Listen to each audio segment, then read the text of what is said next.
Bom dia aí, retomando a live ah, com o Wanderson. Deixa eu só. A gente vai dar seguimento, tá? Aí, beleza. Desculpa Boa. te interromper, Wanderson. Certo.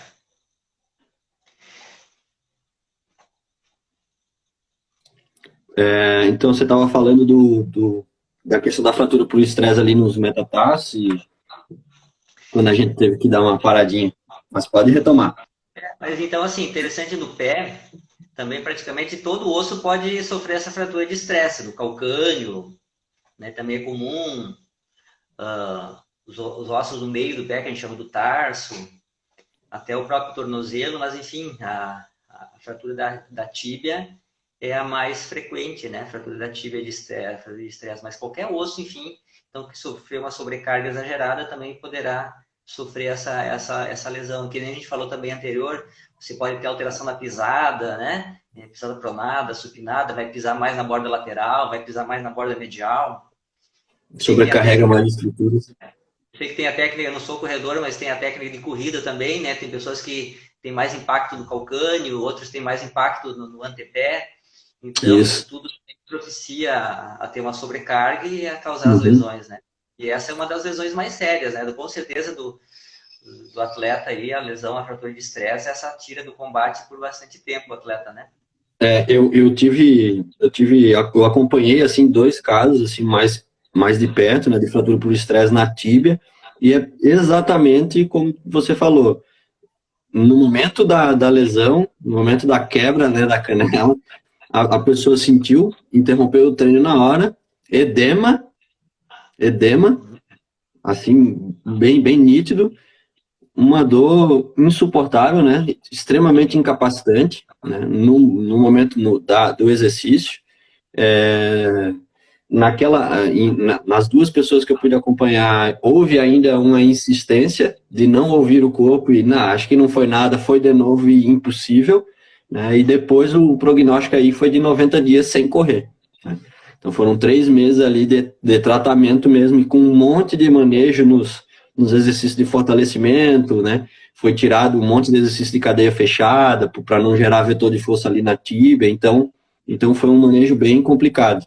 Então, eu acho que sim, mas concordo contigo que de todas essas lesões que a gente conversou aqui até agora, a fratura por estresse, eu já vi várias, algumas não, mas eu já vi várias, assim.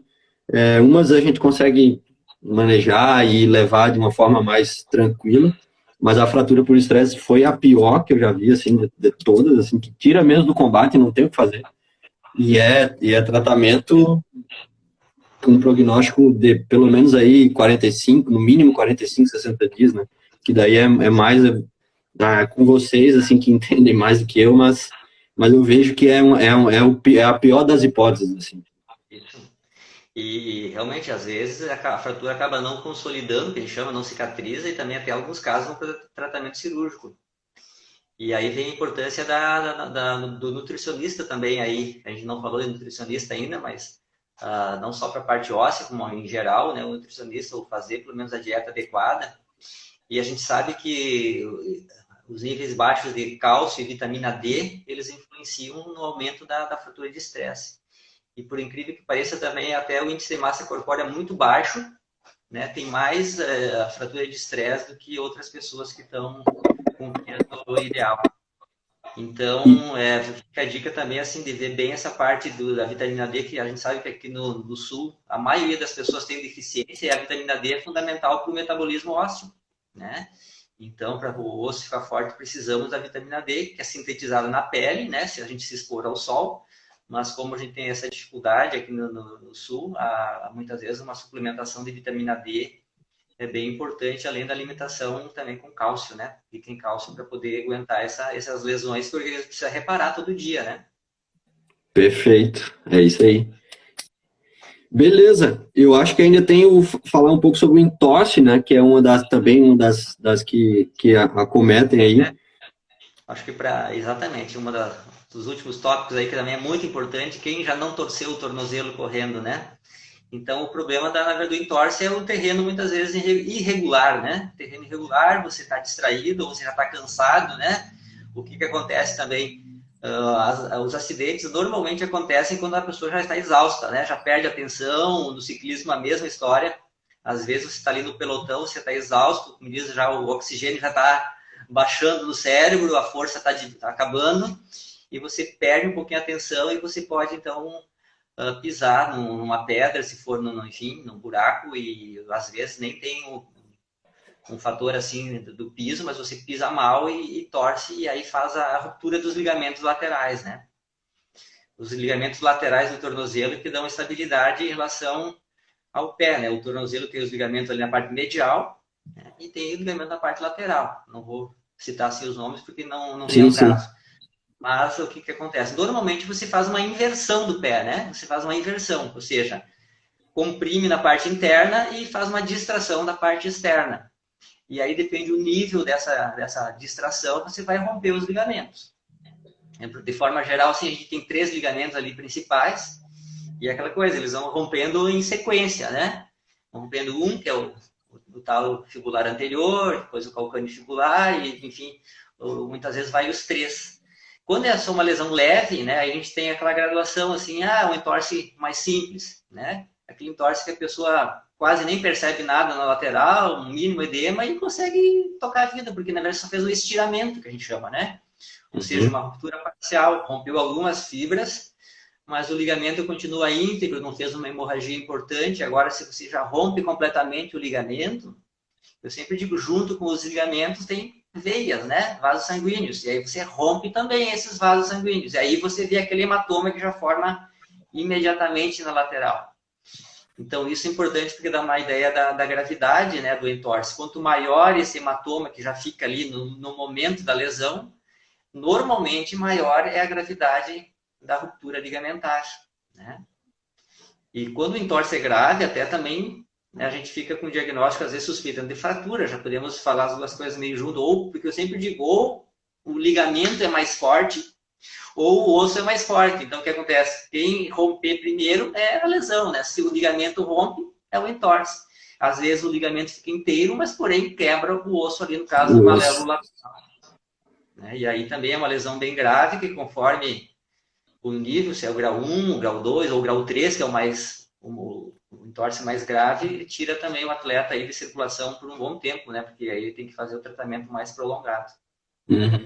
Então, acho que já fica a dica para a galera que gosta de correr, de repente cuidar melhor a questão do piso, onde está, e também, e sobretudo, quando a gente está cansado, né? Que é um fator que a gente muitas vezes perde a atenção, né?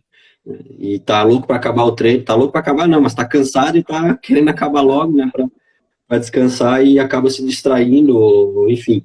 Então, cuidar essa questão do terreno aí também é importante. Wanderson, uma Sim. sequência assim rápidas de perguntas e aí tu pode ficar à vontade para Claro. responder com mais Sim. extensão ou ser mais breve, fica bem à vontade, tá? Ok. Quando é que tu vê na tua prática clínica maior incidência de lesões, né? Corrida ou ciclismo? A corrida. O ciclismo, assim, tem algumas lesões, mas o problema maior do ciclismo é o acidente, né? O problema do ciclismo são as quedas, às vezes, em alta velocidade, então, potencialmente pode ser muito mais grave, mas em Sim. volume, em quantidade, os corredores têm mais lesões, eu diria assim, de menor gravidade, né? Aham. Beleza. Então, no geral, tu consegue quantificar isso ou é meio difícil agora, assim, meio de cabeça? Tipo, a Eu acho cada que X corredores, tantos ciclistas. eu acho que fica assim, 70 para o ciclismo contra, desculpa, 70 para a corrida, para 30 do ciclismo, mais ou menos. Cada Ou 10 até, pessoas, 7 são corredores. tem É mais assim bastante. lesões, mas pequenas lesões, Sim, que a gente falou de bolha, se considerar bolhas, calos, né, quase 100% dos corredores vão ter. bastante. Né? Então, já o ciclismo realmente tem algumas lesões, mas como é um movimento mais assim repetitivo, não tem tanta carga assim intensa, né? Eu acho que as lesões são menores, mas também tem, claro.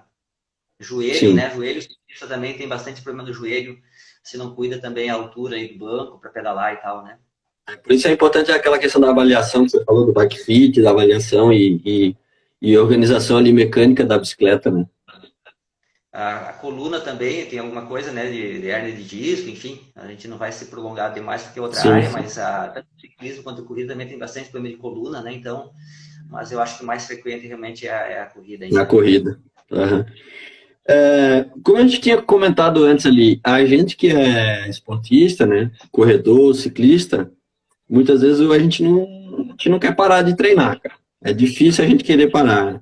E como é que tu encara isso assim na tua prática clínica, Bruno? Ah, o cara tá indo lá e vai tentar negociar contigo. Olha, seguinte, eu não quero parar de correr. Como é que a gente pode fazer? Como é que, né? Como é que é esse manejo assim do paciente esportista lesionado, né? Como é que é esse contato assim?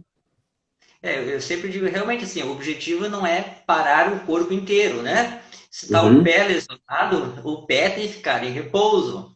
Mas você O pode fazer resto, uma musculação para o resto, né? Se você não pode fazer impacto, você vai fazer uma atividade de natação, você vai fazer o ciclismo, né? Se você não pode pedalar, você vai correr. Enfim, tem que adaptar uma outra atividade justamente para a pessoa não perder o condicionamento físico, até porque, poxa vida, às vezes ela já está treinando há vários anos, né? Não quer diminuir o condicionamento e vai ficar 2 meses parado, né? Então isso joga a pessoa lá para baixo, né?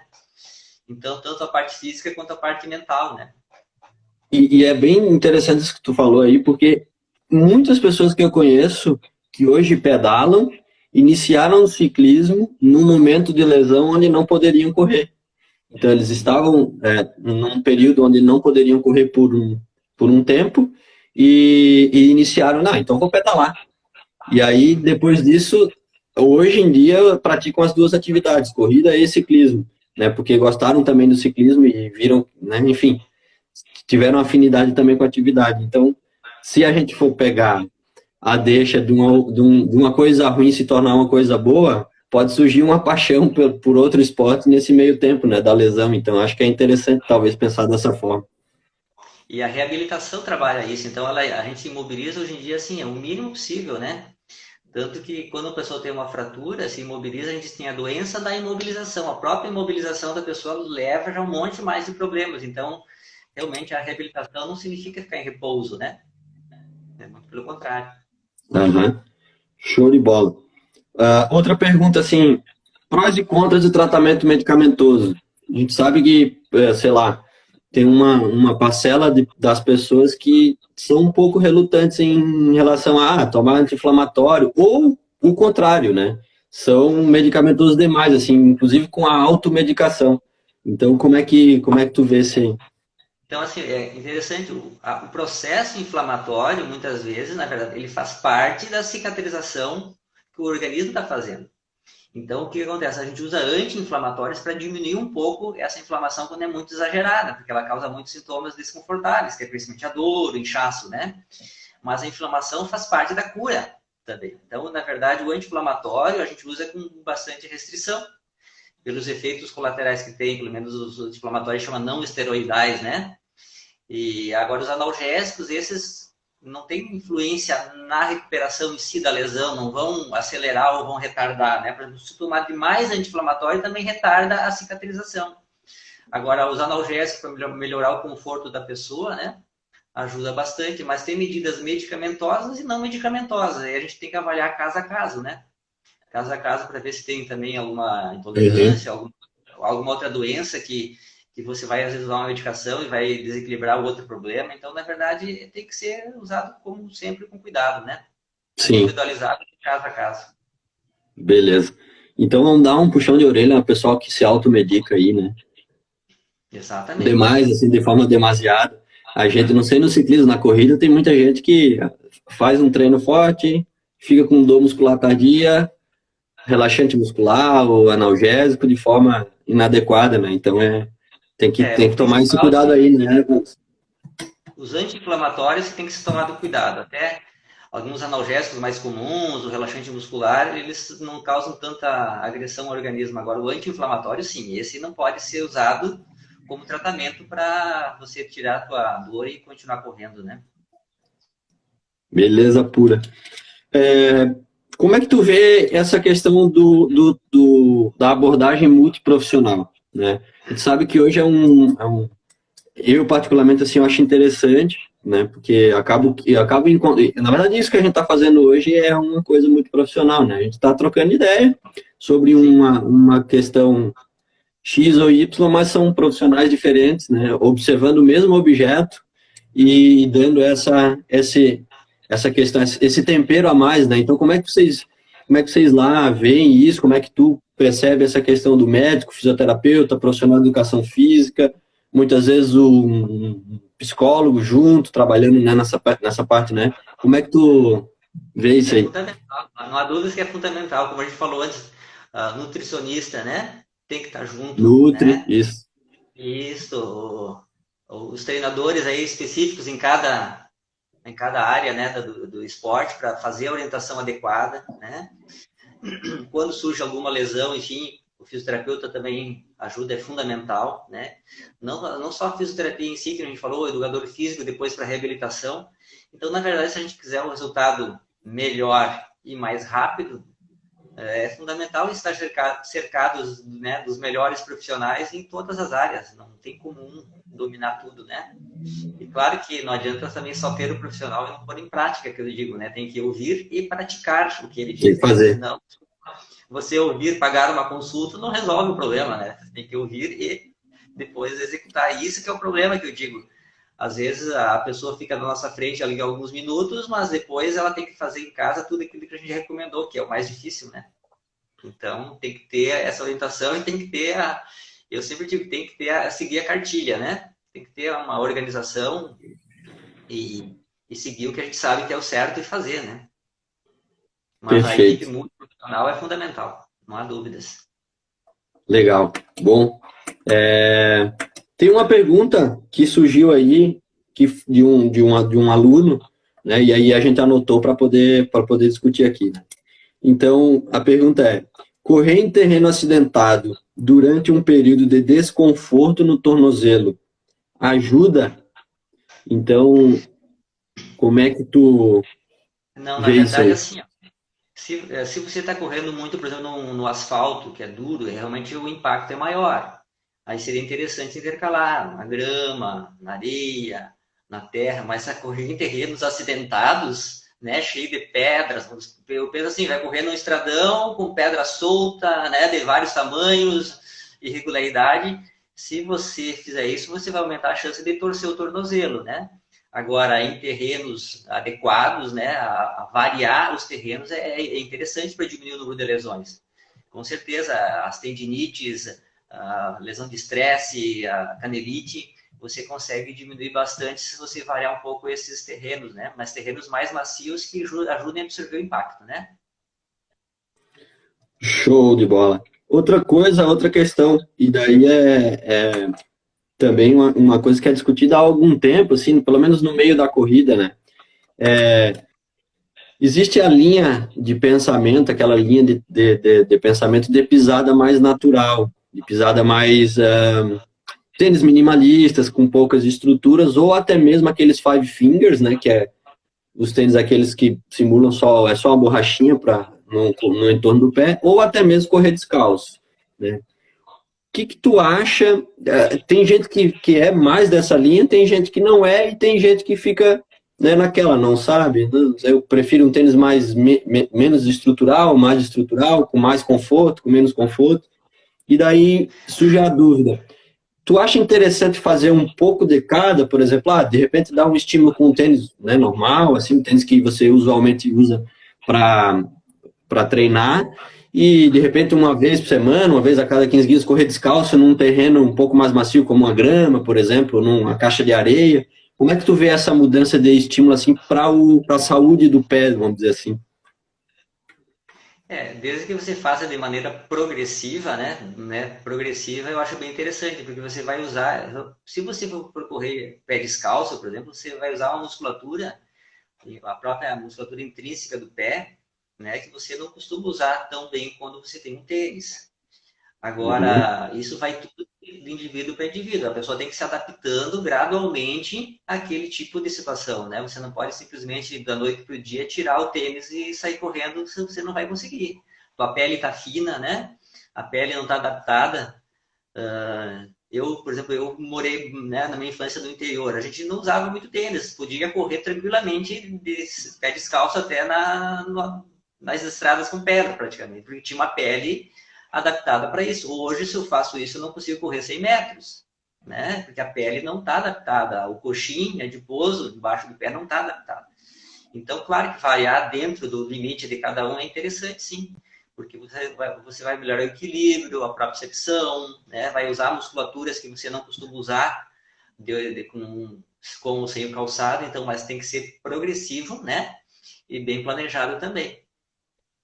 Beleza. É uma dúvida recorrente, assim, a gente sempre tem esse tipo de discussão, né, na corrida de calçados menos estruturais, correr descalço, correr com five fingers, correr com tênis com mais estrutura. E eu acho que o que tu fala, o inverso também é verdadeiro, né?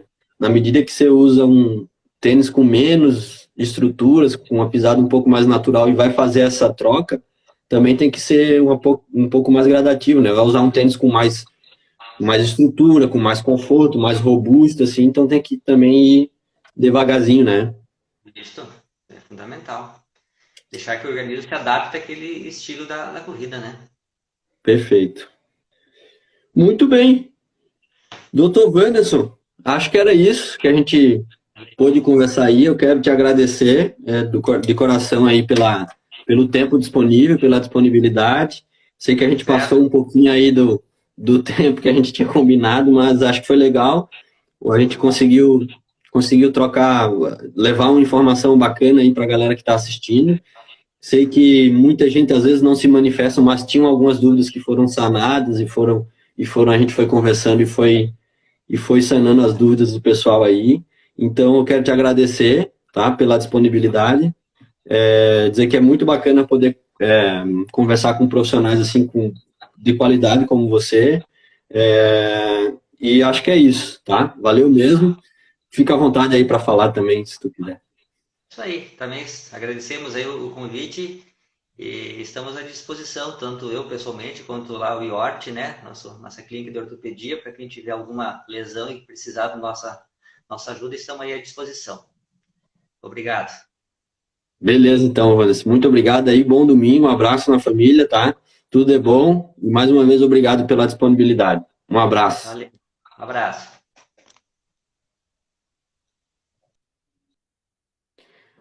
Muito bem, galera. Quero agradecer a presença de todo mundo. Hoje a gente conversou com o Dr. Wanderson Rosso. Foi um papo muito bacana ali, porque a gente pôde trazer e conversar sobre as principais lesões e assim, acometimentos, né? Principalmente em corredores, né, de lesões ali de pé e tornozelo. E quero agradecer a todo mundo aí que esteve presente. Que comentou, que, enfim, está interagindo aí com a gente. É sempre bacana a gente conversar com profissionais, porque a gente sempre aprende alguma coisa, né? E hoje não foi diferente. A gente aprendeu um pouco mais aí, reforçou algumas coisas que a gente já sabia e aprendeu algumas coisas novas. Então eu quero agradecer aí todo mundo que esteve presente na live. Essa live agora ela não fica mais disponível 24 horas, ela vai para o IGTV. Mas a gente vai fazer o seguinte, a gente vai tirar daqui também e colocar no nosso canal no YouTube, tá? No Golfit Assessoria Esportiva, no YouTube, e aí vai ficar disponível lá de forma por tempo indeterminado, beleza? Quero agradecer a todo mundo, bom domingo, um abração aí e até a próxima. Se prepare para as lives de junho, hein? Valeu, tchau!